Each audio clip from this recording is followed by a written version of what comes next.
The American people did not know what was actually happening there and thought we were still in this 20-year war because the media told them we were still in this 20-year war. We wasn't. War on terror had ended. The United States was out of fighting in Afghanistan. Yes. After 2014 or 2015, they were just logistically supporting government of Afghanistan, and they were not in fight with the Taliban. There is control on the media. Yeah. I don't think anyone's ever had this interview before in the podcast world with Mohammad Hamidi, former Attorney General of Afghanistan. There's no one better to have this conversation with than Mr. Mohammad. People, they are thinking Taliban had the support of ordinary people in villages. In my experience in the Attorney General office, we detained and punished more than 60,000 Taliban members. No one of those members was ordinary people. They were all educated in Pakistani Madrassas. All the members of Taliban groups came from Pakistan. So these madrassas are in Pakistan that are indoctrinating people. But America, as a government, considers them an ally, but they're not. One of the groups we left behind were the prosecutors, judges, the district attorneys who actually did the hard work to make sure those guilty of terrorism were put behind bars. Yeah. These were the closest allies of our government, and we turned over the names, the addresses, the family members, and left them behind by yourself. 57 people that were killed. Yes. I mean, I gotta ask you, it's gotta be a sense of betrayal. How does that make you feel? Still, it's the biggest question for the people of Afghanistan. Yeah. Hey guys, welcome back to another episode of The Resilience Show. Today's going to be, I think, something spectacular for you guys to witness because I don't think anyone's ever had this interview before in the podcast world with Mohammad Hamidi, who is a former Attorney General of Afghanistan. And you guys know my heart for Afghanistan with the Saving Aziz story, me spending 8 deployments there, my son deploying there, and just my heart for the Afghans left behind, especially the women and little girls, the 20 million women and little girls that are there, our former allies that are there. We're going to talk about prosecutors that are left behind and what all that means. But there's no one better to, I think, have this conversation with than Mr. Mohammad. Starting off, I want him to talk about his background so you can understand who he really is. So first of all, thank you so much. It's such an honor to have you on the show, to be able to have this conversation with you. And I really feel like we're going to be able to inform Americans and our audience and those listening around the world on Afghanistan, the relationship between America and Afghanistan, the problems that still exist there, and things that people could do to be involved in solving some of those problems. So again, honor to have you here, and thank you for coming to Texas and being on the show.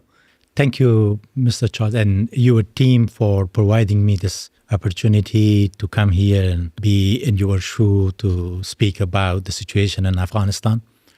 I was part of government of Afghanistan to bring peace and security and democracy, rule of law and human rights. And I was responsible for the election of representative of the people from 4 provinces, which was the birthplace of Taliban: Kandahar, Zabul, Uruzgan, and Helmand. And right after 3 months of the fall of the Taliban, I went to all villages of these 4 provinces. And the people were eager for peace and security, and all the people was frustrated from different regimes of conflict and atrocities, and people very happily, they came together and they elected their representatives. And in 2002, there was a big grand assembly of the people of Afghanistan, around 3,500 people. For the first time after 25 years, they came together and decided for the constitution of Afghanistan, and they elected the transitional government of Afghanistan. And after that, I became the deputy of Afghanistan Independent Human Rights Commission. And also I was the head of the board of President Hamid Karzai for 6 years. Mm-hmm. And in 2016, I assigned to be the Attorney General of Afghanistan. Which is a very prestigious position. Yeah, it's very prestigious position, and it's very powerful in a country like Afghanistan. Yes. I served there for 5 years, and I stepped down in March 2021. And after 5 or 6 months, unfortunately, the government of Afghanistan collapsed. Just so people understand, when you say the Attorney General of Afghanistan, we have Attorney General here in the United States.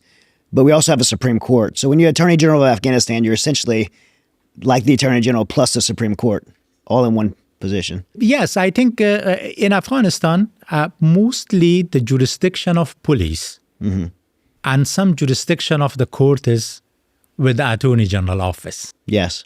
They are investigating from the beginning and also bringing case to the court and also implementing the decisions of the courts of the country. This is a very huge jurisdiction for an Attorney General office, especially in situation like Afghanistan, a country didn't practice law for more than 25 or 30 years. Yes. The warlordism there, the different functions, insecurity, and many other problems. And I think it was the most difficult job in the world. Yes. Well, you guys, I witnessed you guys were doing a good job in a very difficult situation. Thank you. One of the things you said in this that I want to make sure people don't miss, because it's very important. You said something that's so foundational to not just government, but human rights and how humans manage each other. So you went to these provinces and you helped to lead them to elect their own representative to establish government. And a lot of times the United States gets a really hard time from, or even our own people, saying that we're going around policing the world, we're doing nation building and trying to force democracy on countries and cultures that don't want a democratic process. But innately, humans want consensus, right? So what the majority of people want, they should be able to get because they're the majority. That's consensus. And consensus governments aren't just a Western thing. It's what brings peace and stability, because if people are ruled by tyrants and they're not having their consensus voice heard, then people are an uprising and there's not peace. And so what you said was, and what I saw personally in Afghanistan, was allowing the people to have a consensus vote on who represented them and what the direction was of their country. So to me, watching what happened wasn't the West imposing democracy on a country like Afghanistan. It was allowing the people to have a voice and a vote. And I seen that to be a really good thing for 20 years. Yeah. I think there is some misinterpretation about the situation in Afghanistan. In 1962, the people of Afghanistan has an independent parliament. Yeah. Elected the prime minister. The political parties there. The women have the right to vote and go to universities. There was concerts. Universities, and there was very educated people. And we had in the cabinet of Afghanistan in 1962 more than 4 women as ministers in the country. I think that the really important thing is interference of other countries not knowing the culture, the relationship, and also the ideas or the style of life of the people of Afghanistan. All these things came to Afghanistan. The extremism, the political Islam, the terrorist groups, corruption, and many bad things came with the international interference started by Russian invasion to Afghanistan. Yeah. And the country was collapsed, all the infrastructures collapsed, and many people, they left their homes and villages and went to Iran and Pakistan. Yeah. Then they came to Iran or Pakistan. There is political madrassas there. You said political madrassas? Yeah, because... your pronunciation is probably better than mine. So I'm certain of this for madrassas, but I was making sure I understood. Yeah. I think the violence curriculum brought to those madrasas, we saw the consequences of that mass production of religious fighters. Radicals. Will you explain what madrasas are to the audience, for those that don't know? Madrasas are Islamic religious schools. Before the Russian invasion in Pakistan, there was a small number of madrasas. After the invasion of the Russians and flee of refugees to Pakistan, there was like mushrooming madrasas and tens of thousands madrasas established in the areas that the Pakistani don't control on that area. The FADAs, federally administered tribal areas. Yeah. There was no any monitoring of the curriculum, the monitoring of training centers of those people. There was big mafioso smuggling on drugs and weapons and all these things. These madrasas was producing every year hundreds of thousands people from that madrasas. Also in Iran, the Shah regime was collapsed by the a very extreme branch of Shia scholars. And also there was political madrasas and qom and all over the Iran. And they also produced Shia ulamas, very extremist for Afghanistan. After the Russian invasion, the ulamas came to Afghanistan, all was politically equipped and very extremists, and they were supporting jihad all over the world, not just against the Russians. Right. And now we are witnessing the consequences of this one. And unfortunately, right now, when the Taliban came into power, they started building and establishing madrasas. In 2001, in Afghanistan, there was like 1,200 madrasas all over the country. But after 4 years, this is more than 34,000 madrasas in Afghanistan in just 3 years. And all of them are ISIS and Daesh and Al-Qaeda and other terrorist groups. They are just educating there and training there. And this is a big security risk and threat for all the world. Yeah, we're really going to get into that a little later on what's happening there now because as a result of this. But one thing you said that I couldn't agree with you more is the perception of who Afghanistan is and the perception of who Afghanistan was always. The history of Afghanistan has been lost, and I've been guilty of it myself. Afghanistan's a country of cavemen and people, terrorism and the madrassas or the education system and the extremists are. But you look back, and I got to learn, because of my job, uniquely got to live with the Afghan people. I got to learn the rich culture and know that, like you said in the 60s, that people went to vacation there. Americans, Westerners went to vacation there, and there were great universities, and there were concerts. Big musicians from around the world would go play in Kabul, and they were women's in dresses and professionals and serving in government and teaching and doctors. There were all these things, and it was the people around the world who didn't understand Afghanistan and didn't support Afghanistan the right way that created this fight for culture. One of the things that I think when you talk about the misinterpretation of Afghanistan, the headlines for American media since 9/11, since September 11th, has been a war on terror. And so people, it shocks me, don't even understand the difference between the Iraq war and Afghanistan war. They think it was the global war on terror.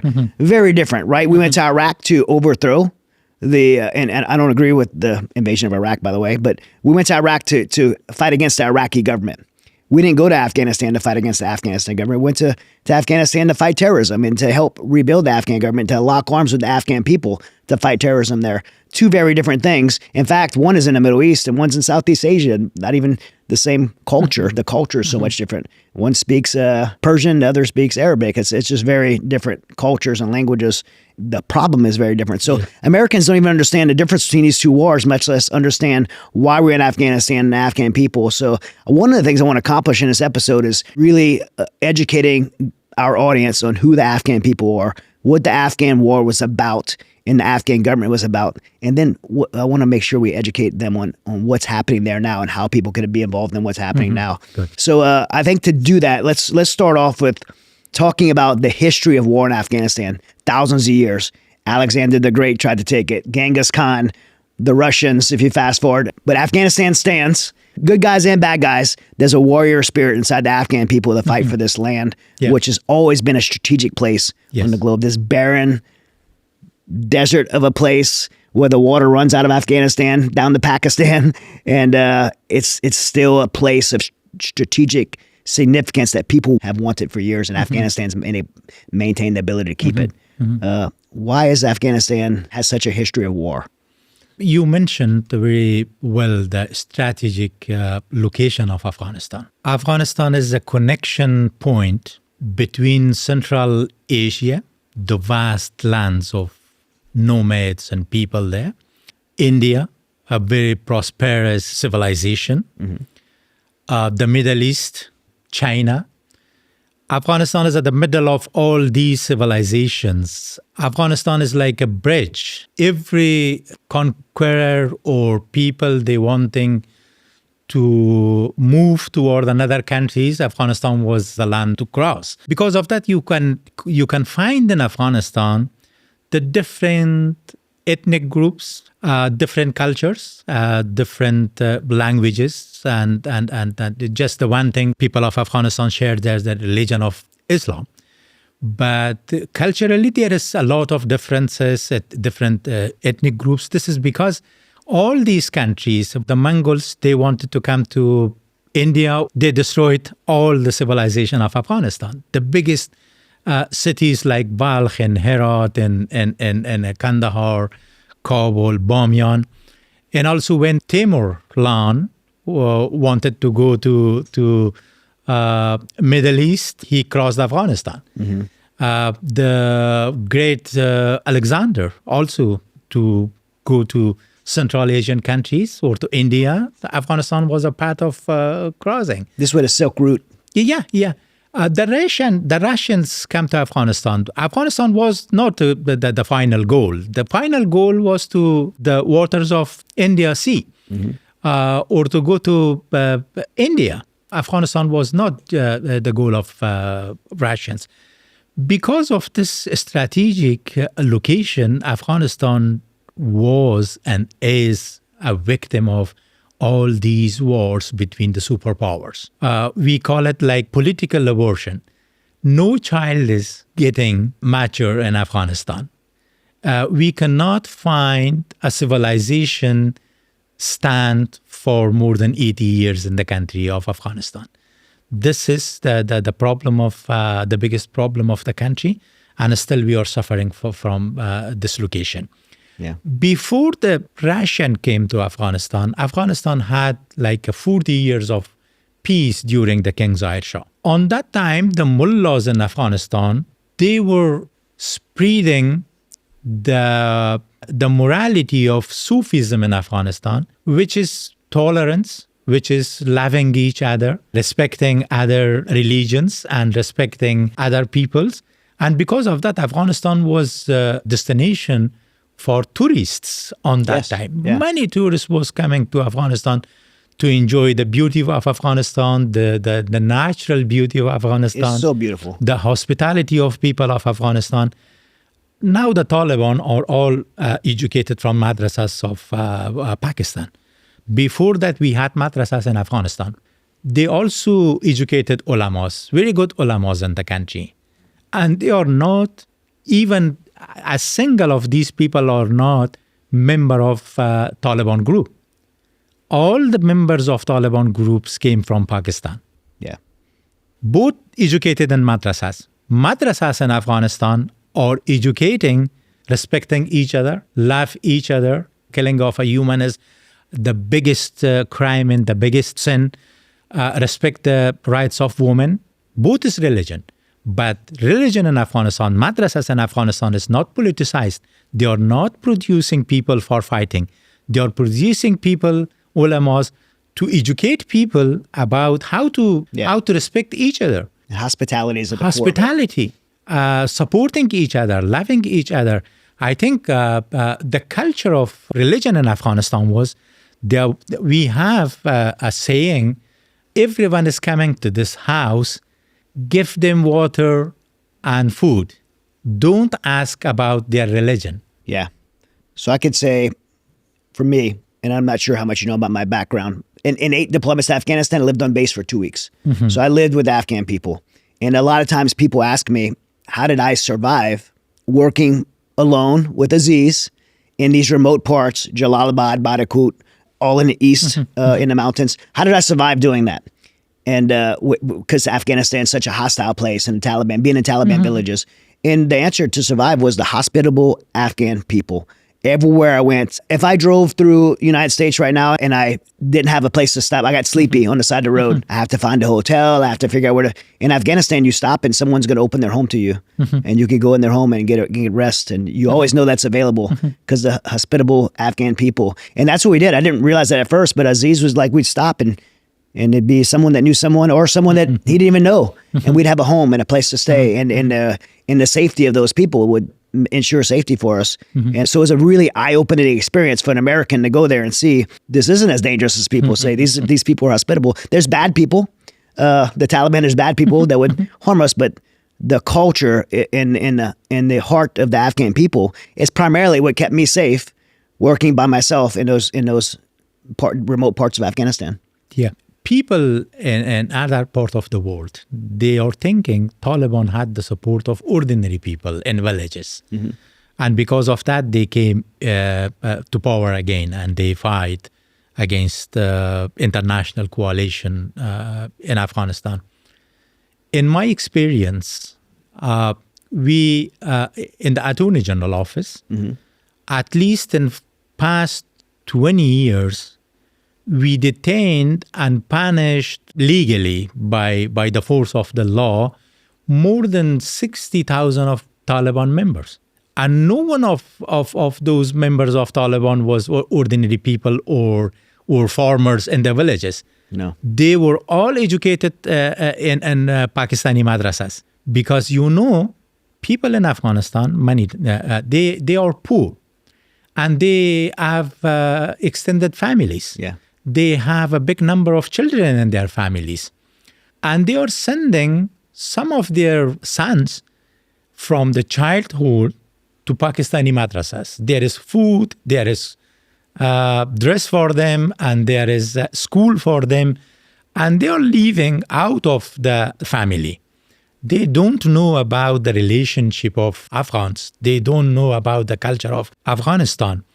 They just in a very violent area of like all mans there. A lot of abuses they are experiencing there.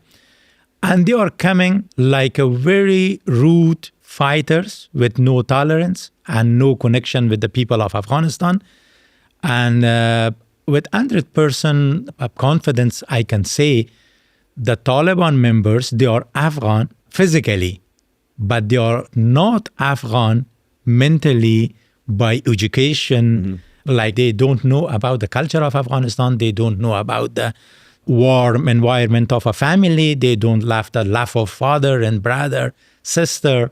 And because of that, they are not respecting the women's rights. Yeah. Because from the childhood, from the age of 4, 5, 6, they are spending all the lives in the Pakistani madrasas. Being indoctrinated. Yeah. I want to talk about that because, okay, so you mentioned, you made it very clear, the Afghan as a government doesn't have these madrasas that are indoctrinating people, but Pakistan does. So these madrasas that are in Pakistan, how much influence does Pakistan ISI, and for those who don't know, Pakistan ISI is their CIA, how much is Pakistan ISI influencing the madrasas in Pakistan? They are encouraging building of these madrasas because these madrasas are producing fighters for the agendas of ISI to interfere in other countries. Who is going to Kashmir and fighting jihad there? Right, because they can't use the Pakistan military to do that. So that they could take the sons of Afghanistan, indoctrinate and train them, then they can use them as their... Yeah. And also the people they are sending to Afghanistan.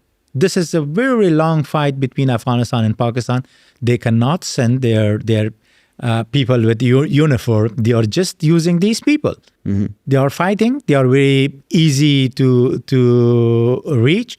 They are very cheap fighters, and they are fighting for their ideas. Yeah. Which ideas? I think this is designed for killing, for bringing violence. Pakistan ISI is so powerful in that area. I would spend a lot of time in Pakistan. I lived in Pakistan for over a year by myself, working operations there. And one of the things that shocked me, because I'd never even really understood this, was how we, as America, look at Pakistan governmentally as an ally. We fund them, we support their military, and we consider them an ally in the war on terror. But then I cross the border and I'm operating there, and I see the Pakistan military collaborating and working with Taliban fighters. And I'm witnessing this in the federal administered tribal areas. And I mean, there's one story I always share of Aziz and I, where we're sitting down having lunch, and with the Pakistan military is there, and 3 trucks full of Taliban fighters, Hiluxes full of Taliban fighters pull up after fighting, just getting in fighting with the U.S. troops, and they're getting back telling war stories at the table right next to us. And, but America as a government considers them an ally, but they're not a true ally, especially in the war on terror. Still, it's the biggest question for the people of Afghanistan. Yeah. We stood firm with the United States forces in Afghanistan to fight against terrorism, to fight against all those like Al-Qaeda and Daesh and Taliban. This was a shared mission. The Pakistani was supporting all those functions fighting against US and Afghan forces and NATO forces in the country. So essentially, America's funding both sides. Both sides. Yeah. There is a number of like more than 2,400 servicemen of United States killed in Afghanistan. Yes. They killed in Afghanistan, but with the irony hand of Pakistan. Why the people of Afghanistan should be responsible for this one? Still, they are supporting Pakistan. This is the biggest question. We stand with United States. We fought against terrorism shoulder to shoulder with United States against the international terrorism. This was not just Taliban in Afghanistan. This was international terrorism fighting in Afghanistan against all these coalition forces. But still, they are looking to Pakistan as an ally, and they left behind Afghanistan and people of Afghanistan. Right. I think this is India, the biggest and question. India, by the way. Pakistan ISI is a rival enemy of India, who to me is like one of our greatest allies in the region would be India. Yeah. And most morally aligns with the Western culture and then 20 years of relationship with Afghanistan, but we're funding ISI Pakistan ISI right in the middle. Yeah. They killed many U.S. soldiers and U.S. personnel in Afghanistan. It was clear like sun that the Pakistan ISI, the Pakistan government, the Pakistan army, they trained these people, they equipped these people, they shared information with the Taliban and other terrorist groups, and they fought against the United States. Yeah, if people are questioning what we're saying here, all you have to do is look when the withdrawal was announced. Where did all the fighters come from as they emerged towards Kabul? They came from Pakistan. Yes. Like 70,000 came from Pakistan. They came from the Federal Administrative Tribal Area, the area that they had safe haven and training and the bases. And this is where you have the experiences. Yeah. Why the Taliban, if they were that much powerful, why they were not able to take at least one district of the government of Afghanistan? Yeah. All the cities people were living there. There was a lot of work there, a lot of institutions there. But how they became able to destroy all these institutions in 14 days? Yeah, we're going to get into that. I really want to get into that. So yeah, thousands of years of war. I have a proposal for peace in Afghanistan, by the way. Good. It's kind of a joke, but it's a little bit serious. From my experience in Afghanistan, the chai is very strong. Yes. A lot of caffeine. And in the Afghan culture, they start giving it to them as babies. Yes. They take the spoon and they give chai. Yes. Full of caffeine. Yeah. And everyone's all excited. So I think if there's an international effort secretly to replace all the chai with decaffeinated chai, we can calm the Afghan people and there may be less fighting. Yeah, maybe. And this one would be a solution. I think we could do it. I don't think we could take the chai away because they want it. Yeah. But if we could switch it with decaf, maybe we could calm this is everyone down. Yeah, it's my proposal for peace in the Middle East or in Asia, Afghanistan. But there's a gap between the Russians leaving Afghanistan and 9/11. That's a very significant part of the history of Afghanistan. What happened pre 9/11 that really sets the stage for what happened in Afghanistan? What happened during September 11th in the United States? During war against Russians, the United States was the biggest supporter of Mujahideen, provided humanitarian aid, provided money, provided trainings, provided weapons through the channel of ISI and Pakistanis. Pakistanis were very happy about this fight because they got a lot of money and weapon alliances with United States and many other countries.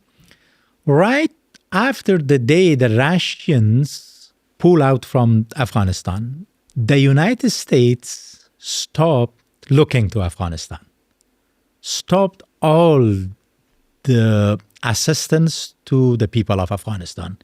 You can imagine a country with 14 years of Russian invasion, cultivation of more than 20 million personnel and mines all over the country, with more than 8 million refugees in camps in Iran and Pakistan.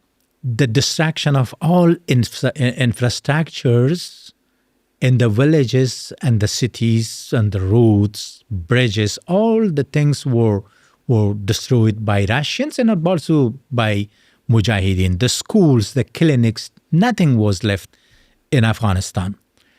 With the Mujahideen, they have a lot of very complicated weapons received from United States, even the stingers and missiles, and also the Russians left in Afghanistan a big number of Scots, I think the very strategic weapons, like more than 5,000 tanks. And all these weapons fell to the hands of these warlords. I think it was very predictable Afghanistan will go to a very dark area of civil war. Yeah, the warlords. Our relationship was just for Americans and other allies. It was just to fight Russians. We doesn't have any other value for our allies. Then the second time, the 2001. This hurts me to hear. Yes. By the way, but it's true. Yeah. And for me, like I just in this moment, like I am sorry to not just you, but to the people of Afghanistan, because I seen firsthand what this has caused. And, and that's the American people owe an apology for how our government handled both of those situations. Yeah, we also had many problems in the government of Afghanistan. Sure. But it is imaginable. In 2001, in Kabul, there was just 200,000 people living in Kabul. The 80% of part of Kabul was totally destroyed. No one were living there. By the support of international community, 2001 to 2021, our cities became bigger and bigger. The schools, clinics, hospitals, roads, and I think Afghanistan totally changed. There was a small number of U.S. troops in Afghanistan, like 2,500, I think, in the last 4 or 3 years in Afghanistan. Yes. This is a very small number. There was no fighting. They were just supporting by providing trainings. Yeah, support and advise the Afghan National Army. Yes. All the fighting was responsibility was the government of Afghanistan and the forces of Afghanistan. And we were able to fight Taliban. And yes, it was effective. Yeah, it was effective. You are still in Germany, you are still in Japan, you are still in Korea, in many parts of the world. Because a United States is the superpower. Yes. If you are the superpower, you have responsibilities. Yes. Not just looking to a location to benefit from that one. Yeah. But unfortunately, politics is politics, and we cannot correct the past. But we can build now, and we can focus for the future. My suggestion and my question from the people of United States is that don't forget Afghanistan. Those people were your allies. Now they are suffering in Afghanistan. Terribly. You cannot imagine life under Taliban. But people in Afghanistan are feeling this one every day. Let me say something before we move forward, because I think I want to recap on some things we just covered. I wanted to be very clear to the American people what we're talking about here. We're talking about two different wars: the Russian war in Afghanistan and the war on terror in Afghanistan. In both of those wars, America went there to use Afghanistan as a battlefield, and I agree that we should have fought there, and I think you do too. So we used that. We used Afghanistan, the country of Afghanistan, the communities of Afghanistan, to fight the Russians there because they came into Afghanistan. So we used it as a battlefield for 14 years. When the war ended and we got what we wanted out of it, we left the Afghan people and we left the government of Afghanistan to fall to the warlords with the equipment that we left behind. Yes. And we didn't support the Afghan government and the rebuilding of Afghanistan, which thrusted Afghanistan into cultural decay, which bred terrorism, which ultimately resulted not just to the destruction of Afghan people and the Afghan government, but ultimately it bled out into, look at 9/11 and terrorism around the world, because we didn't handle that correctly. Fast forward, 2001, 9/11 happens. Now, just like the 14 years, we go to Afghanistan, we use Afghanistan for 20-year battlefield to fight terrorism there. Lots of destruction, lots of rebuilding, but lots of destruction as well. And then we do the withdrawal. And again, we leave Afghanistan to the tribal warlord leaders. Yes. And they left them, the tribal warlord leaders, with equipment and money and still funding them, and abandon Afghan people, including our allies. And if you would fast forward, I don't have a glass crystal ball, but I could predict that that's going to result in the continued destruction of Afghan people, which will bleed out of Afghanistan and come back here in the United States. And I predict that we're going to be back. America is going to be back for a third time in Afghanistan because of this. So with all that, we talk about the buildup of what took place in 9/11. Afghanistan at that point was going to be thrusted into, we didn't know at the time, a 20-year war on terror. And through that 20 years, we see it transition from going after a terrorist to eradicate terrorism. We see a transition to nation building to build the Afghan government. And then we see it transition into a support and advisory role for the Afghan National Army and Afghan National Police. And what I saw, and you kind of alluded to, what I witnessed was this incredible system that was very successful in this 20-year transition, to where the American people did not know what was actually happening there and thought we were still in this 20-year war, because the media told them we were still in this 20-year war. We wasn't. The war on terror had ended. In fact, I kind of believe that President Trump made a big mistake, because he could have declared the war on terror a victory. And now we're supporting internationally. The whole entire international community was participating to support and advise the Afghan National Army and Afghan National Police to fight the Taliban, not us. Like you said, we had 2,500 troops there. We have 2,500 troops in 10 places around the world. We have 80,000 troops still in Japan since World War II. Yeah. 40,000 in Germany, 35,000 in South Korea. We're not staying in war. We're preventing war by supporting nations. But all that started with 9/11, September 11th, our reentry to Afghanistan. I get to talk to a lot of service members. I could tell you exactly where I was when those planes flew into World Trade Center buildings. I know where I was. I can remember what I felt. I knew my life had changed forever, and I knew I was going to end up in Afghanistan. I couldn't have told you where Afghanistan was on the map at that time, but I knew I was going. Where were you? What were you doing in your life, and where were you on September 11th, 2001?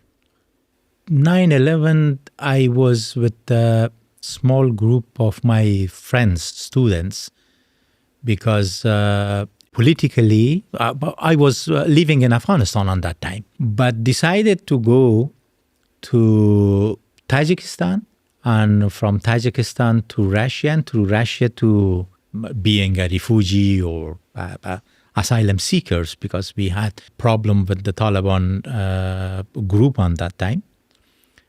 And we were at very close to the border of Tajikistan. Yeah. On that time, that district was at the hand of national resistance fighting against Taliban, the area that ruled by Ahmad Shah Massoud. 9th of September, I think Ahmad Shah Massoud was assassinated by these two Arab terrorists. Yeah. And the border was closed on that night by Russians, because on that time, the Russian was responsible for the security of border of Tajikistan and Afghanistan. They closed the border because Ahmad Shah Massoud was assassinated there. Because they thought if they killed Massoud, it would cause chaos. Yes. People would flee. Yeah, flee to Tajikistan. And then after 2 days of that assassination, the 9/11 unfortunately happened. We heard from the radio, because there was no any other devices to receive news. And on that night, we went to the guest house of commander of National Resistance, because he had a TV, and we saw there the tragedy of 9/11. And after 2 days, I told to my friends, this time Americans coming to Afghanistan. And this is the end of the Taliban regime. Let's go back to Kabul. Now that makes me happy. Yeah. The other part made me sad. That makes me happy. Because a lot of Afghans said that when they thought Americans were coming, they're like, this is our time. The others' friends told me we passed like that much rivers and we walked and we passed all those mountains from Kabul to here. And this is just, we are very close to across the border. And I told them, our problem is with the tyranny regime of the Taliban. And this time, I strongly feel that it is different from the response of United States through 3 years back. This time is different, and the tragedy is very huge, and the response would be that much big. And I alone came back to Kabul, passing all these rivers and all these difficult roads. And after 1 week, I reached Kabul, and I saw at the sky of Kabul the B-52, and they were targeting very smartly just the vehicles or the buildings of Taliban. There was no civilian casualties on that time. And it was very excited for the people of Afghanistan because we have the experience of fighting in cities of Afghanistan because there was a lot of civilian casualties. But this time, just they are targeting and I was in Kabul when the coalition forces targeting Taliban. And the night that Taliban left the Kabul, I was in Kabul. The forces of Northern Alliance, the National Resistance Forces came to Kabul. I was in Kabul. And I was witness of the huge receiving of people of Afghanistan from the United States forces there and the coalition forces there and also the National Resistance Front. So the Afghan people, large in part, were grateful and excited that America was bringing the fight to the Taliban there. Yes. Yeah. Yeah. We cannot see other solution for Afghanistan on that time.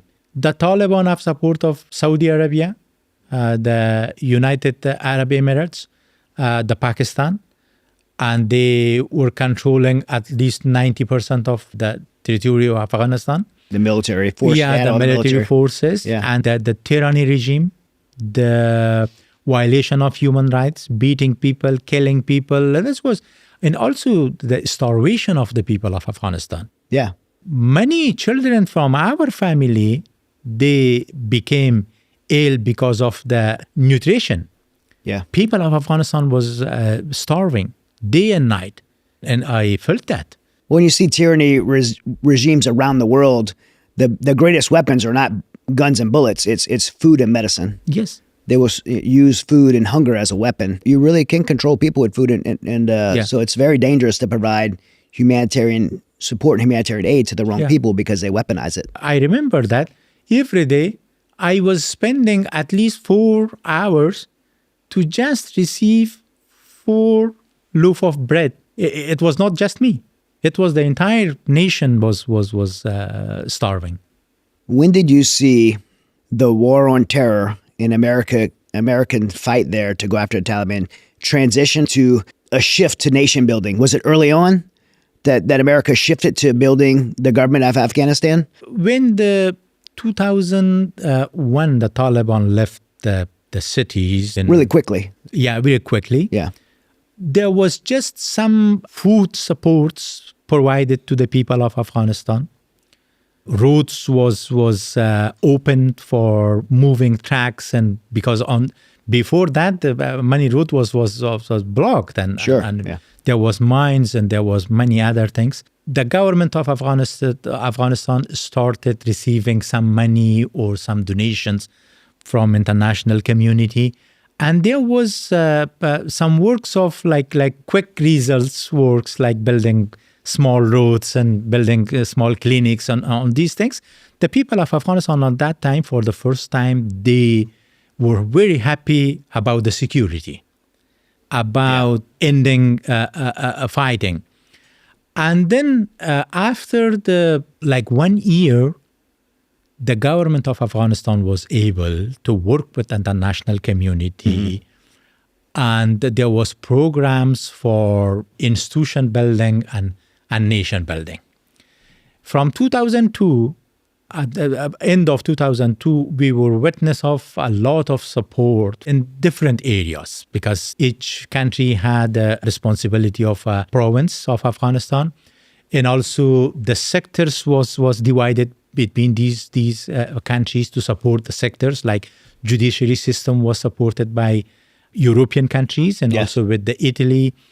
The military was supported by United States. The Ministry of Interior was supported by United States, and different countries was supporting different areas of development for nation building and for institution building. Because we started from below the zero. It was not zero. It's below zero. We started in Afghanistan, and in 21 years, there was a lot of achievements.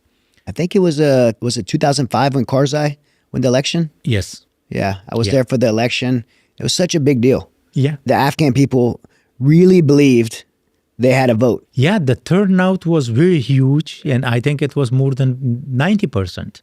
Yes. Of the people of Afghanistan and in the entire country, they voted for presidential election. Yes. The next year was the parliamentary election for the first time in Afghanistan. Yes. And I was the commissioner of Electoral Complaint Commission on that time. And I traveled to many parts of the country, secure. Yeah. And in no village of Afghanistan, there was presence of any opponent of the government of Afghanistan. No, it was a special time. 2006. Yeah. In 2007, unfortunately, I heard from the Deputy Minister of Foreign Affairs of the Taliban.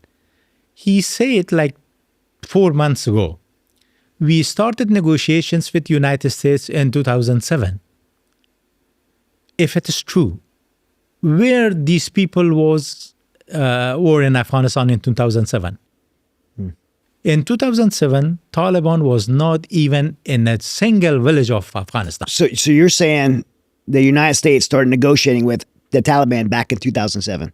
The Deputy Minister of Foreign Affairs of Taliban, many times, they told this one to the media. We started negotiations with the United States in 2007. I could confirm that I have validated that with another guest on the show, Sarah Adams, who was in the CIA as a human targeter at that time. And she says publicly now that actually did in fact happen, that the United States had already started working with the Taliban on a peace deal at that time. 2007? In 2007. But 2007, Taliban was not any a force in Afghanistan. Exactly. It was not anything. They were in Pakistan. They were nothing. They were Pakistan ISI maybe. They were very happy.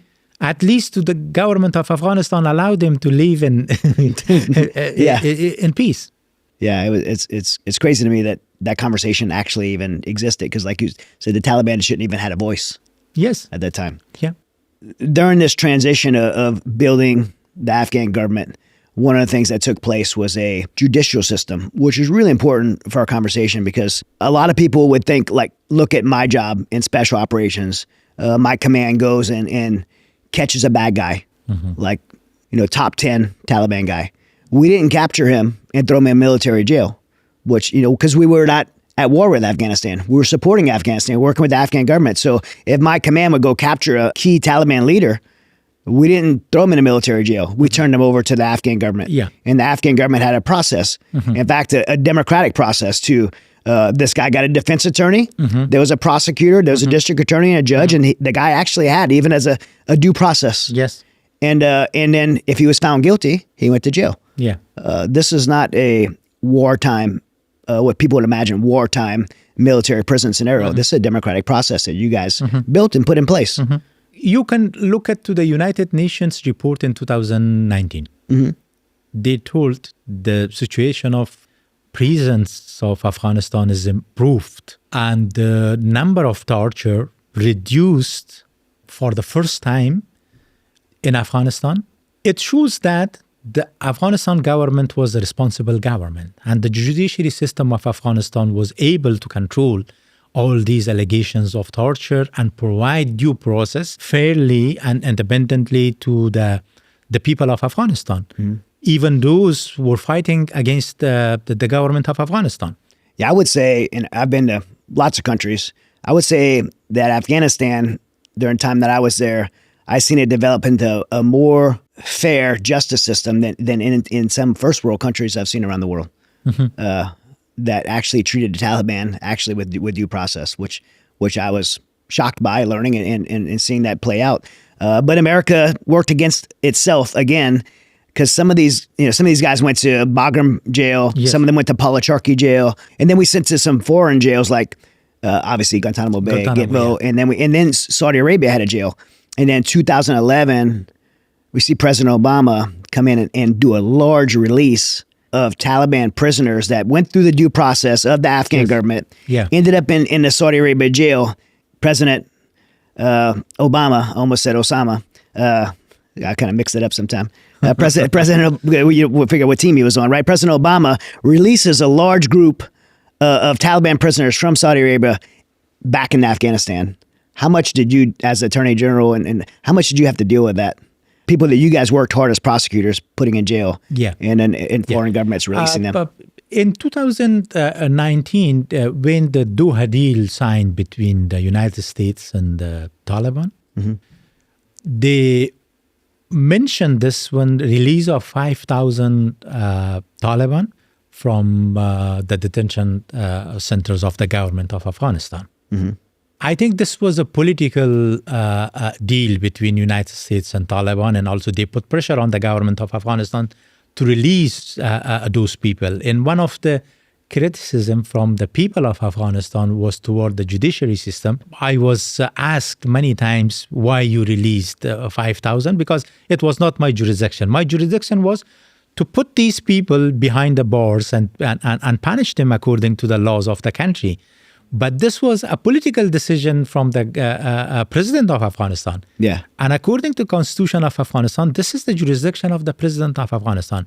But technically, is it wise to release 5,000 big commanders of Taliban? It was before signing the deal, just for starting the negotiations. And this is, in fairness, in full bipartisanship of the show, this was President Trump's watch.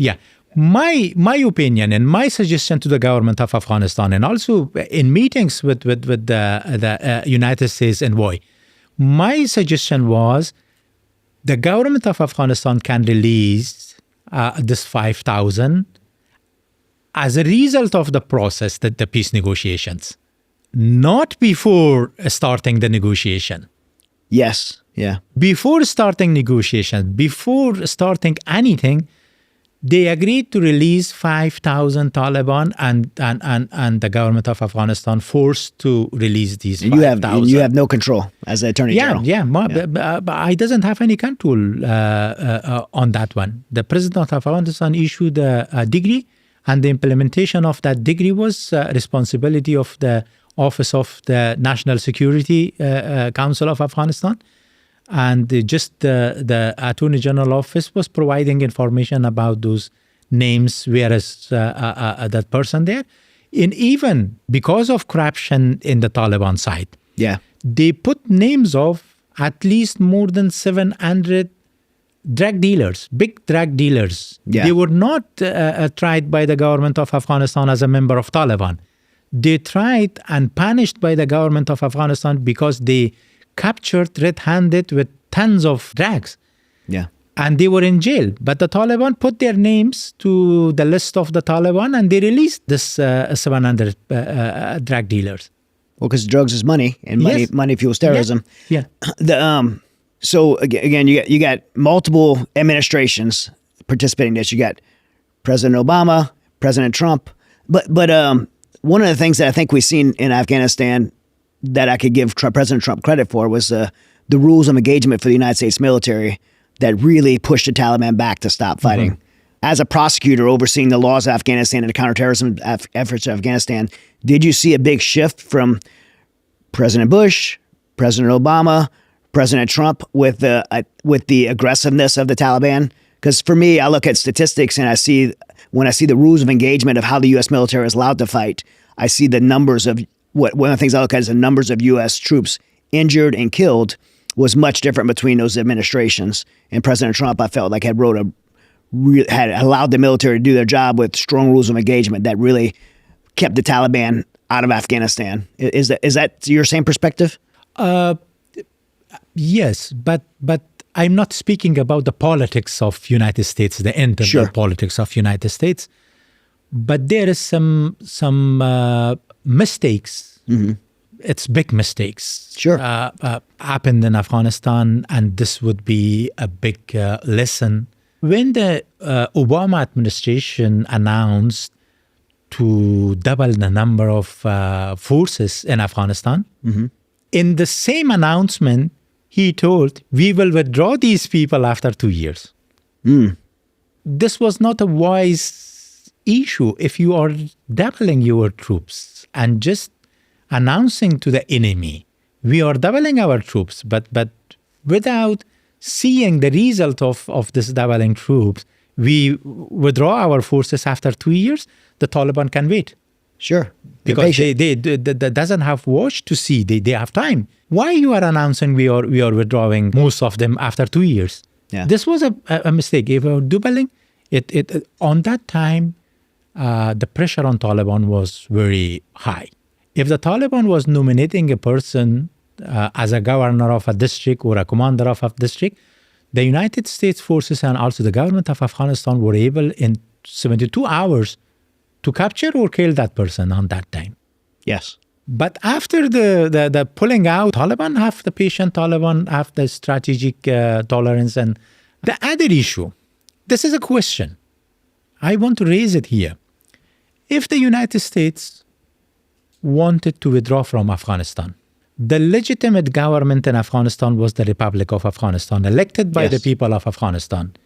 Why they didn't sign this deal with the government of Afghanistan? 100%. Why with the Taliban? The government of Afghanistan doesn't have any leverage to force the United States to stay. Yeah.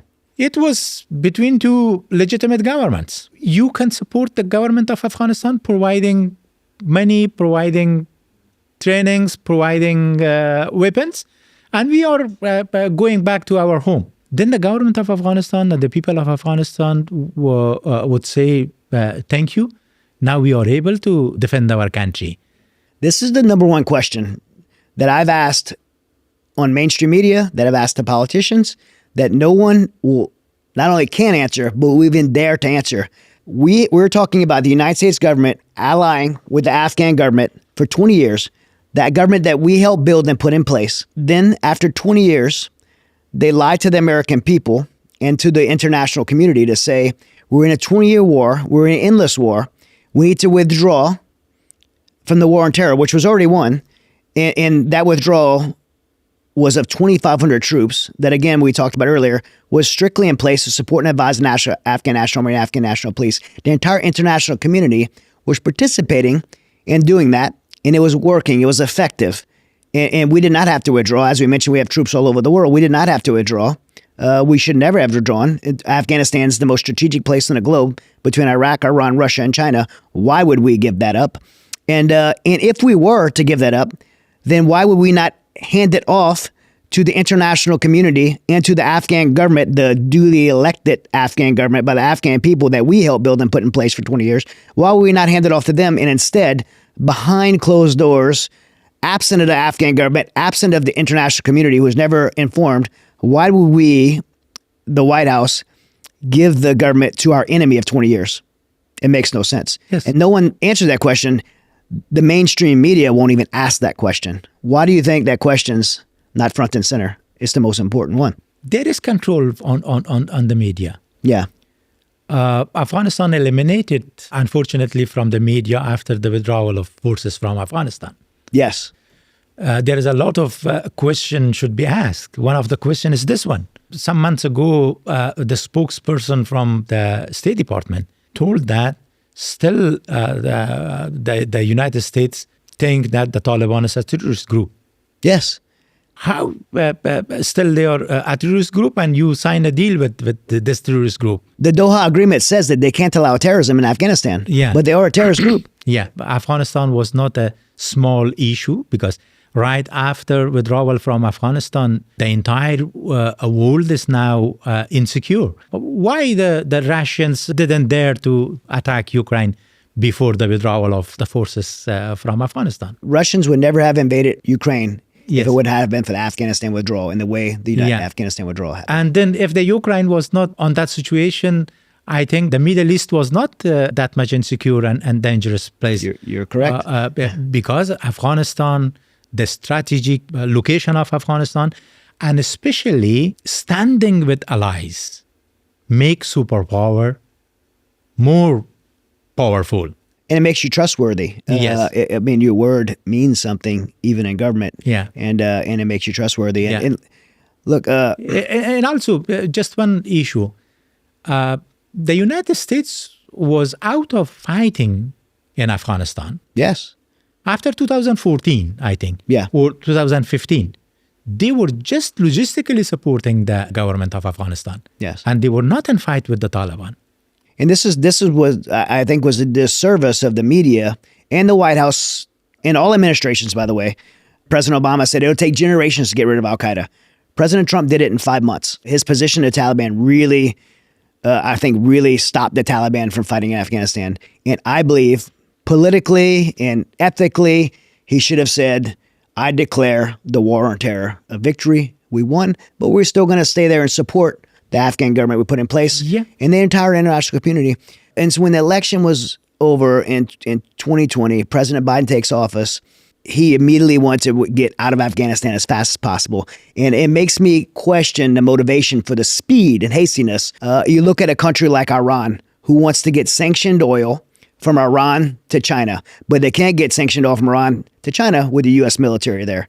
And then a country like China, who wants the Hindu Kush mineral rights, trillions of dollars, and wants to strip and rape Afghanistan of their resources. And a country like Pakistan, with Pakistan ISI, and China, who wants to be on Bagram Air Force Base, the most strategic place in the globe between Iraq, Iran, Russia, and China. All these foreign interests want Afghanistan, and the linchpin to that is the White House that says if we're going to stay or not. President Biden comes in office and makes the decision to hastily and speedily get out of Afghanistan without any care of repercussions. Mm-hmm. We left Americans there. We left our allies there. We abandoned the Afghan government and our allies of 20 years, hundreds of thousands of people. And kind of a direct question. Do you think that the decision in the White House was made because of foreign influence from some of these other countries? I don't know, and I don't want to speak about the politics. Speculate. Here, just I want to raise the demands and also the questions and also the expectation of people of Afghanistan from the United States government, but especially from the United States people. Because the people in the United States, the organizations in the United States, a country that most of the country in the world looking to the politics and looking to the symbols in the United States, the people of Afghanistan deserve to not be left behind. Yes. And to not be forgotten. This was a shared mission. This was firm standing of two allies for a joint mission fighting against terrorism. Sometimes politics deciding mistakenly, but the people and strong civil institutions, if they cannot correct the past, they can look forward how to support and how to be part of building a new future. Yeah. The people they served in Afghanistan, it's above 1 million people in uniform and other... You mean U.S. service members or U.S. service members. Just the U.S. service members. Okay. And also the contractors, the other people, they were supporting the civilian institutions there. Yeah. They came to Afghanistan and they serviced for the people of Afghanistan, and we appreciate this one. And many of them, I think, beside those fightings, still love people of Afghanistan, and people of Afghanistan love them. Yes. Still, they are able to support people of Afghanistan, especially women and children in Afghanistan. Yeah. And also, they can speak, at least to put pressure on policymakers, on their representatives, and to correct the future relationship between Afghanistan and United States. Yeah, the voice does matter. Yeah. And there's a lot to change. And we're definitely going to get into talking about some of that. So something that just came on my heart while we were talking that I really want to say, not a question to you, but I want to say to the Afghan people is during the withdrawal, President Biden made a statement, and I'm not going to ask you to get political here, but so it's more a statement for me. President Biden made a statement. We can no longer continue to fight for a people that won't fight for themselves. And that really hurt me that he would say that, because I stood shoulder to shoulder with brave Afghan men who fought terrorism. They fought for freedom and democracy. They fought for their country. They fought for their daughters to be able to go to schools and not be sexually enslaved. They fought for their sons to be able to do what they wanted to and not be forced into madrassas. They fought bravely for us here in America to not have terrorism here. Soldiers died on the battlefield defending their land. So to say that the Afghan people would not fight for themselves was very insulting to those people. And so I want to say to any Afghan people listening that I know, I've seen the sacrifice and the willingness of the Afghan people to fight. I've seen the heart of the Afghan people. And I'm thankful and honored to have served alongside some of the Afghan people. And that was a very incorrect statement. And I apologize on behalf of our country for that being said. We appreciate the people of United States or those served in Afghanistan. During the Russian invasion, the people of Afghanistan have lost 1.5 million lives fighting against Russians. You know, the Russian strategy of bombardment, this is a blanket. Yeah. In 1 hour, they were able to destroy all the entire villages or districts. No concern for civilian life. No. 1.5 million. Sure. This is a big number for a country. On that time, it was 20 million people, all the population. Again, and during war against terrorism, the number of just the service members of the government of Afghanistan is more than 100,000. Wow, okay. Because there was a lot of people by name of the auxiliary police. Okay, yeah. Yeah, in the villages. Yeah. Day and night, they were fighting to defend their villages. Yeah. And there was a lot of casualties. There was a lot of fighting all over the country. People resistance in many villages or many districts of the country. The people have the arm to fight and defend their schools and their schools for their girls and children against the Taliban. They also sacrificed their lives. I think it's more than 100,000 we have lost in Afghanistan. I don't know, this question came from where? The people of Afghanistan is very familiar with all these sacrifices in past 46 years of fighting in the country. Yeah, it's one of the things I've seen that it's always impressed me is the patriotism and heart to fight and defend and in service. This is really a heart of service. And so that really hurt me when that was said. And I think it's important to know that people like me don't feel that way. And we're proud of, we are proud. All the service members I know was very proud to have served alongside of those brave men. Yeah. And brave women. There's a lot of brave women in Afghanistan, especially right now. So we won't go into the whole withdrawal. People have heard me talk about the withdrawal in great extent, especially people listening to the show. But in the withdrawal, I mean, I know that there had to be betrayal, a sense of betrayal. There had to be a sense of hurt. You expressed some of it. America left a lot of people behind. We left Americans behind. We left our allies behind. We left 40 million Afghans behind, 20 million women and little girls to be sexually enslaved and raped. And I want to talk about that before we get off today. But one of the groups we left behind were the prosecutors, the judges, the district attorneys, and the prosecutors who actually did the hard work to make sure those guilty of terrorism were duly prosecuted and put behind bars. Yeah. And when I say we left them behind, one of the phases of the withdrawal was the United States government, before we withdrew, was releasing between 50 and 60,000 prisoners from Bagram prison. Yeah. into the public. And these were Taliban criminals that were convicted and put in jail by the prosecutors. And now they're free. And more than 3,000 of ISIS. So all these people were just left free. Yes. International criminals, Yes. terrorists. The American government, the White House, let them out. And now they become leaders because they're Taliban leaders. Now they go back into the new Taliban government and they are given a biometric system from our government, which the biometric system says who the allies were, who the prosecutors were, who the district attorneys were, who the judges were, where they live, who are their family members. This is given to the Taliban, and now that's turned and weaponized in retaliation against your prosecutors. In retaliation of now there's going to be a justice for being a traitor to the Taliban people. They're going to jail them. They're going to persecute them, and in some cases we've seen they're executing them in retaliation. Yeah, these are your people. Yeah, 3 years after the fall of the government of Afghanistan and the Taliban became in power, I have lost the registered colleagues that we know we have the information.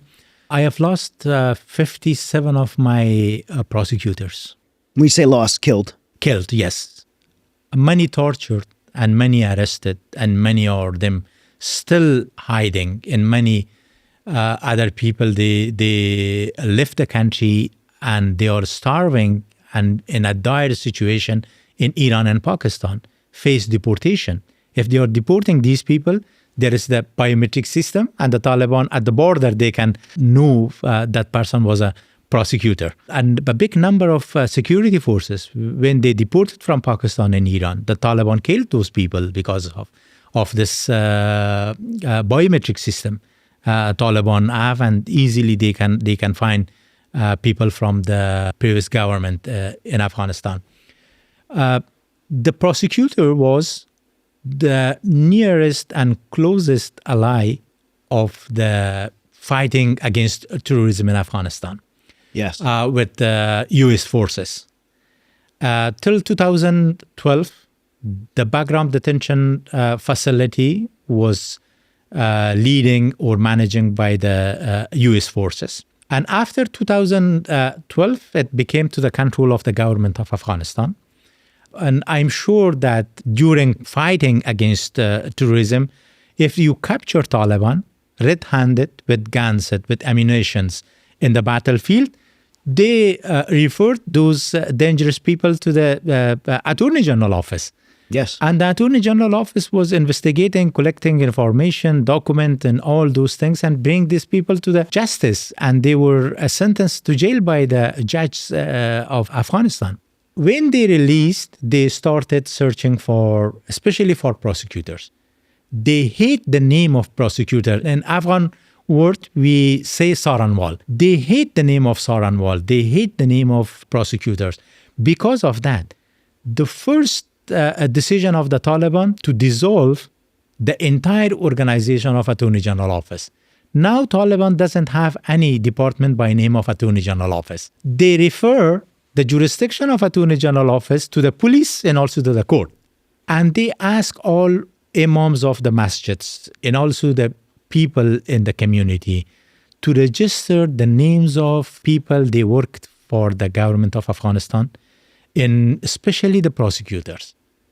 They are searching still, and I think left behind prosecutors to the certain risk of death and torture and arresting.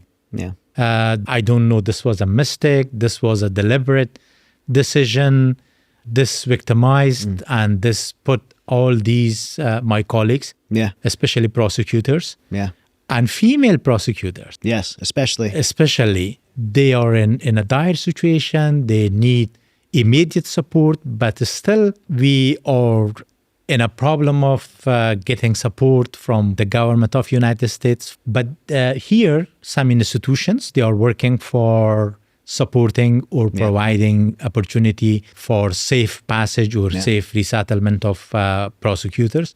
I can name the P4P, the Association of Prosecuting Attorneys of United States. Other organizations, they are working and campaigning for raising funds for relocation or resettlement of prosecutors, judges, and lawyers. I think this is a responsibility, and I hope that we together jointly could provide opportunity for supporting all those people in risk. Yeah, I want to dig into that, especially P4P, Prosecutors for Prosecutors. But before I do, sometimes my fellow countrymen in America have a hard time relating to what we're talking about, because life in America is so different and is so protected, which is amazing that we live in such a safe place. But sometimes because we live in such a safe place, it's really hard for us to imagine, especially people that never left America. So I'll paint a picture. We're pretty close to downtown Houston right now. A lot of gang problems in the city of Houston. MS-13 is a terrible, violent gang. So imagine if you were living in Houston and you're a prosecutor and your job has been to prosecute MS-13 gang members. And you would put 50,000 MS-13 gang members in jail in Houston, and you're a prosecutor, judges, district attorneys, and someone comes in and says, not only are we going to let all the MS-13 gang members out, but we're going to put them in charge of the city of Houston. Yes. And then we're going to give them a list of all the cops, of all the judges, of all the district attorneys, of all the prosecutors. We're going to give them a list of all these people, where you live, and their families. And now the MS-13's in charge. And we're going to leave it up to them to do what they want to do.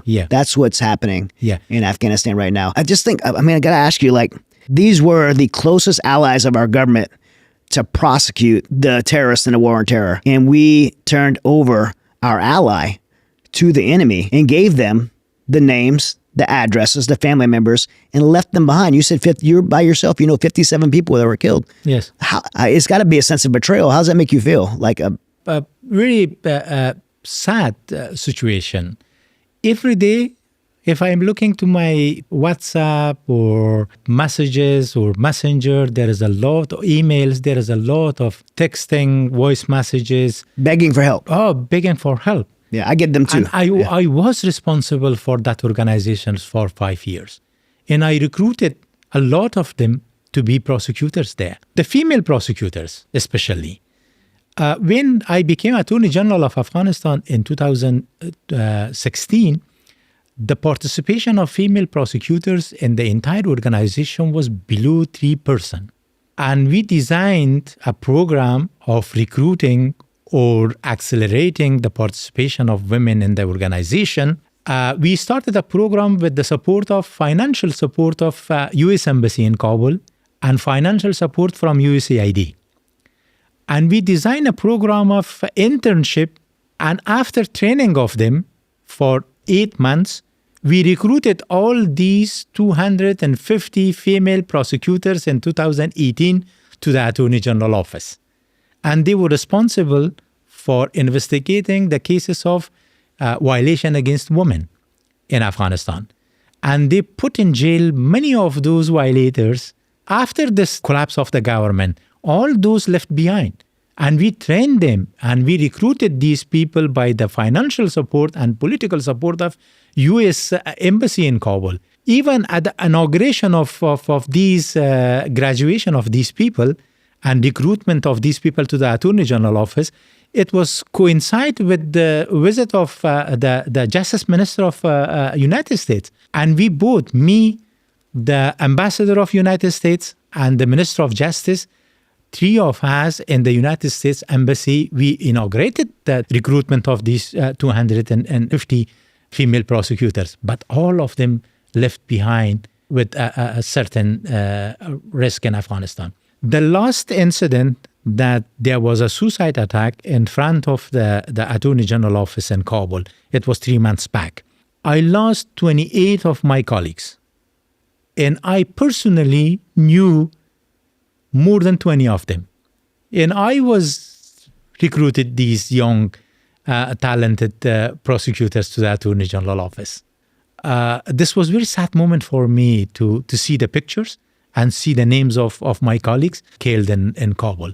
And also the other people they killed in districts or the provinces of Afghanistan, if they are coming to the media, you can imagine my depression and my feeling about all of my colleagues, the security forces of Afghanistan, now they left behind, the families of those people. This is a very sad situation, and I hope that the people of United States, together with the organizations and institutions there, they can make a lot of change for this. You and I share a heart for a lot of things. But one of the things I think you and I kind of share in common is a heart for the women.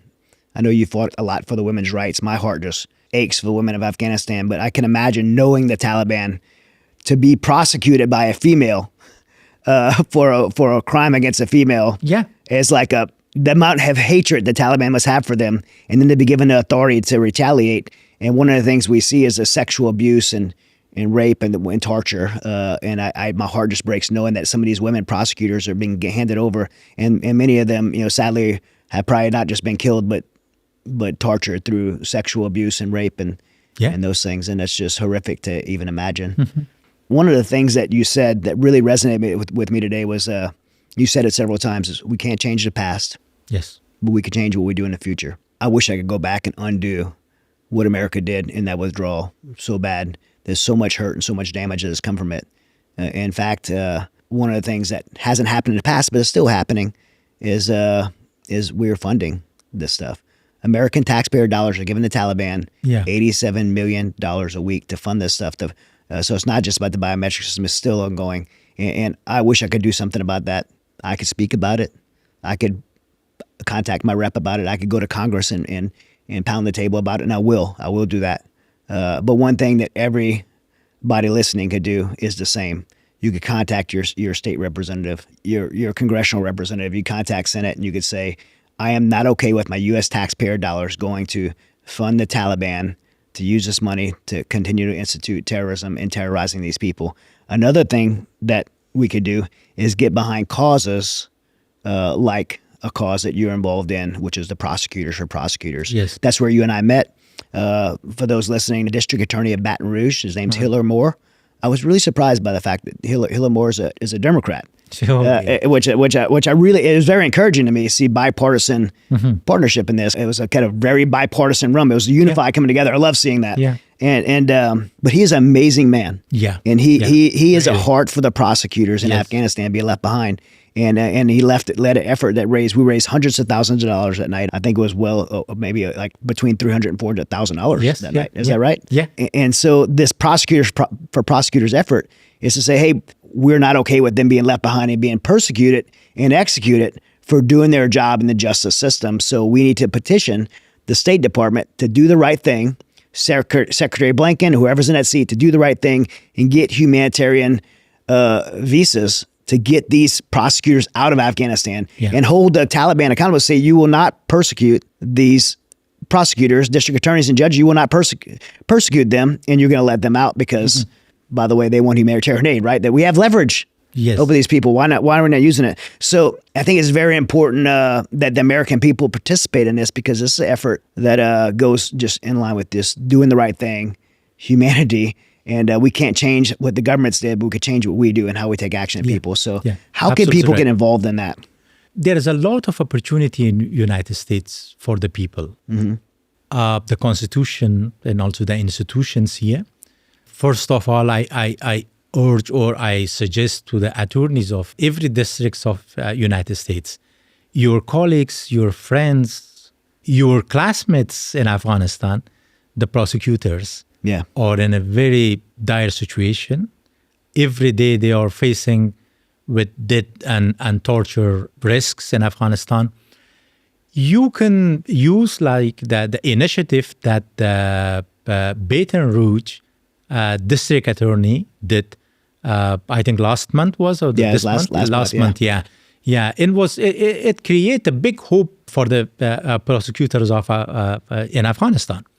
And they appreciate it and they welcome this initiative.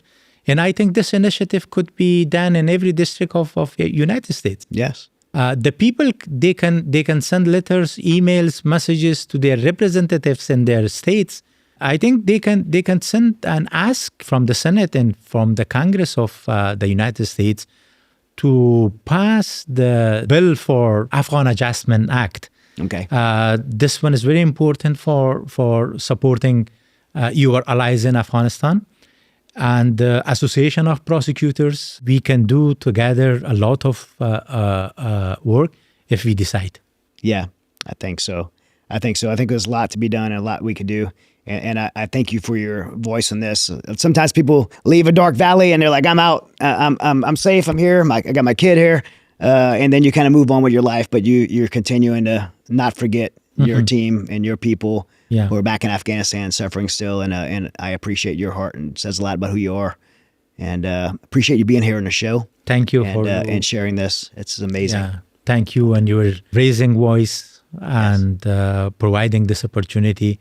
And we still think United States can play big roles for, of course, stability, security, human rights, rule of law, justice, and prosperity for the people of Afghanistan.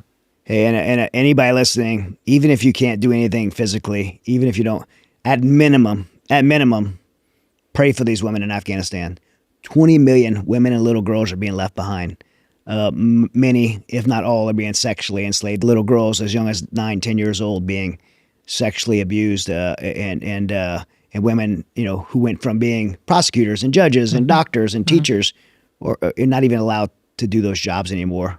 Medical care, not even allowed to receive medical care because they say they can't be a doctor and they can't see a male doctor. All these things, these poor women are suffering. It's humanitarian tragedies. Be praying for these women. I couldn't imagine the situation. If you want to follow some of the work that Mohammad is doing, you go in the show notes, the caption notes below, and click on the link, and we're going to point you to where you can go to support and be involved and be informed mostly, but then take action with that information and be involved. Before you go, we got some gifts for you because Afghan people have always been so hospitable to me. I want to be hospitable to you. We got some amazing sponsors for this show.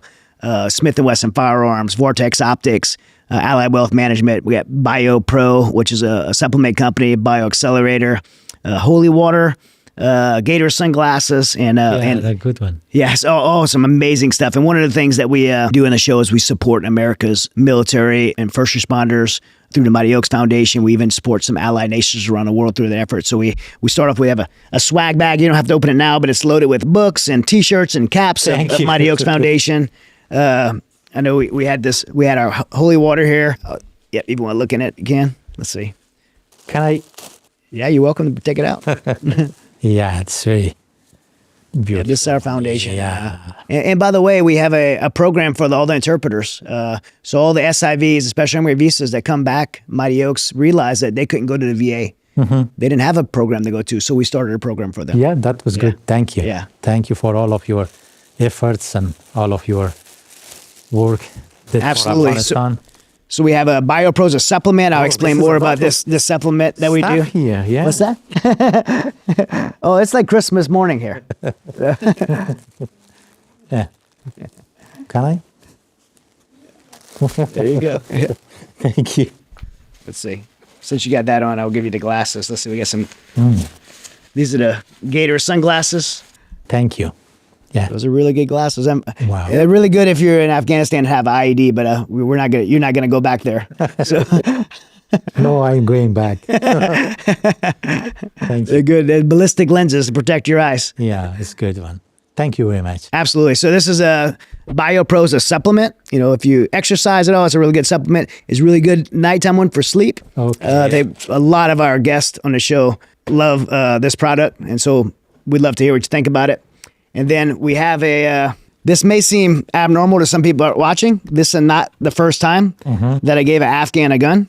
I bought a lot of guns from Afghans, and I've given a lot of guns to Afghans, but this is the nicest one that I've given to Afghans. Nice so this is a Smith & Wesson M&P 2.0. It's their new gun. It's got this double port in the barrel. It makes it fun to shoot. And we have a Vortex optic on it. So we're going to gift you this as a gift from Vortex and Smith & Wesson, and we're going to take you out shooting after this too. So we're going to have a lot of fun. Yeah, thank you. So, thank you. Yes, sir. Thank you very much. It's a very beautiful one. Yes.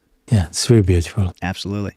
Made in the United States, yeah? It's made in the United States. Smith & Wesson Firearms been in the United States for 170 years, and it's like the primary, kind of most patriotic and historical gun company in the United States. Okay. Yeah. So we're going to leave from here and go out and shoot it. But thank you again for coming on. Thank you. Thank you very much for Such an honor, and God bless you and your family. Like, share, comment, subscribe to the show. If you have not yet join us on Patreon and get exclusive behind-the-scene footage. You're going to be able to see Mohammad come out and shoot with me. We got all kind of great behind-the-scene footage. So join a Patreon, join a family. We love you guys. So thankful for you guys. We couldn't do these shows without you. Amazing episodes coming up, and I can't wait for you to see them. So tune in next week and don't miss out. God bless. I'm gonna give you a little class on everything because you haven't shot before. Yeah, I have. Okay.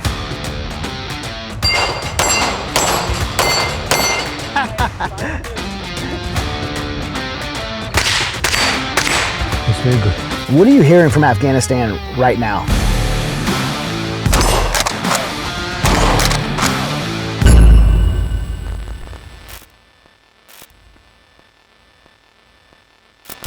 Hey guys, thank you for watching this episode of The Resilient Show. I hope you enjoyed it. If you hadn't already, please click subscribe so you don't miss any future content. We have so many amazing guests scheduled and you don't want to miss it.